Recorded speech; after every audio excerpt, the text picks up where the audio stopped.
ನಮಸ್ಕಾರ ಸ್ನೇಹಿತರೆ, ಸ್ವಾದಿಷ್ಟ ಸ್ವಾಸ್ಥ್ಯ ಚಾನಲ್ಗೆ ಸ್ವಾಗತ. ನಾನಿವತ್ತು ರಾಮಪ್ರಸಾದ ಮಾಡ್ತಾಯಿದ್ದೀನಿ. ಅದಕ್ಕೆ ಬೇಕಾಗುವ ಸಾಮಗ್ರಿಗಳನ್ನು ನೋಡೋಣ. ಮೊದಲು 1 ಕಪ್ ಗೋಧಿ ಹಿಟ್ಟನ್ನ ತಗೊಳ್ಳಿ. 3/4 ಕಪ್ಪು ಬೆಲ್ಲನ ಕುಟ್ಟಿ ಪುಡಿ ಮಾಡಿ ತಗೊಂಡಿದ್ದೀನಿ.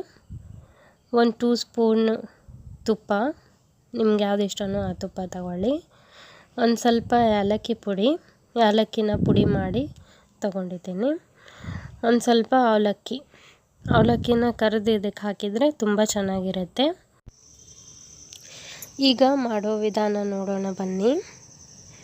ಮೊದಲಿಗೆ ಒಂದು ಪಾತ್ರೆಯನ್ನು ಇಟ್ಕೊಂಡು ಅದು ಬಿಸಿಯಾದ ನಂತರ 2 ಸ್ಪೂನ್ ತುಪ್ಪವನ್ನು ಹಾಕ್ಕೊಳ್ಳಿ. ಸ್ವಲ್ಪ ತುಪ್ಪ ಬಿಸಿಯಾದ ನಂತರ ಅವಲಕ್ಕಿ ತಗೊಂಡಿದ್ವಲ್ಲ, ಅವಲಕ್ಕಿ ಹಾಕಿ ಚೆನ್ನಾಗಿ ಕರೆದುಕೊಳ್ಬೇಕು. ಅದು ತುಂಬ ಚೆನ್ನಾಗಿ ಅರಳಿದ ನಂತರ ಒಂದು ತಟ್ಟೆಗೆ ತೆಗೆದುಕೊಳ್ಳಿ. ಇದು ಸಂಜೆ ಹೊತ್ತು ತಿನ್ನಲಿಕ್ಕೆ ತುಂಬ ಚೆನ್ನಾಗಿರುತ್ತೆ. ಸಾಯಂಕಾಲ ಹಾಗೆ ಬಟ್ಲಲ್ಲಿ ಹಾಕ್ಕೊಂಡು ತಿನ್ಬೋದು ರಾಮಪ್ರಸಾದನ.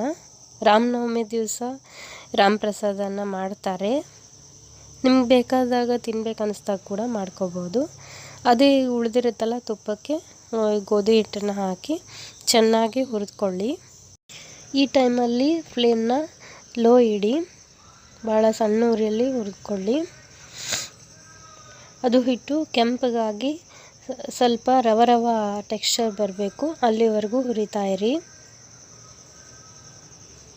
ಯಾವಾಗ ರವ ಟೆಕ್ಸ್ಚರ್ ಬರುತ್ತೆ ಆಗಲೇ ಹೌರಾಗುತ್ತೆ ಹಿಟ್ಟು, ನಮ್ಗೆ ಹುರಿತಾ ಇದ್ದರೆ ಗೊತ್ತಾಗುತ್ತೆ.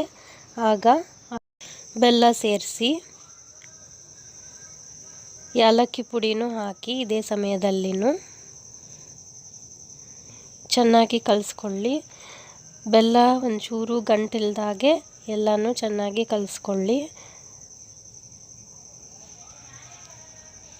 ಅವಲಕ್ಕಿ ಕರೆದಿಟ್ಕೊಂಡಿದ್ವಲ್ಲ, ಅದನ್ನು ಇದೇ ಸಮಯದಲ್ಲಿ ಬೆಲ್ಲ ಕರಗಿದ ನಂತರ ಬೆಲ್ಲ ತುಂಬ ಚೆನ್ನಾಗಿ ಎಲ್ಲ ಮಿಕ್ಸ್ ಆಗಿದೆ ಹಿಟ್ಟೊಂದಿಗೆ ಎಂದಾಗ ಅವಲಕ್ಕಿನ ಸೇರಿಸ್ಕೊಳ್ಳಿ. ಸ್ವಲ್ಪ ಕೈ ಆಡಿಸಿ ಅವಲಕ್ಕಿ ಹಾಕಿದ ಮೇಲೆ ಈಗ ನಮ್ಮ ರಾಮಪ್ರಸಾದ ರೆಡಿ. ನಾನು ಅದನ್ನು ಒಂದು ತಟ್ಟೆಗೆ ತೆಗೆದುಕೊಳ್ತಾ ಇದ್ದೀನಿ. ಮಕ್ಕಳಿಗಂತೂ ತುಂಬಾ ಇಷ್ಟ ಆಗುತ್ತೆ ಇದು. ರೆಸಿಪಿ ಇಷ್ಟ ಆಗಿದ್ದರೆ ಲೈಕ್ ಮಾಡಿ, ಶೇರ್ ಮಾಡಿ, ಹಾಗೂ ಇದೇ ಥರ ವಿಡಿಯೋಗಳಿಗಾಗಿ ನನ್ನ ಚಾನಲ್ನ ಸಬ್ಸ್ಕ್ರೈಬ್ ಮಾಡಿ. ಧನ್ಯವಾದಗಳು.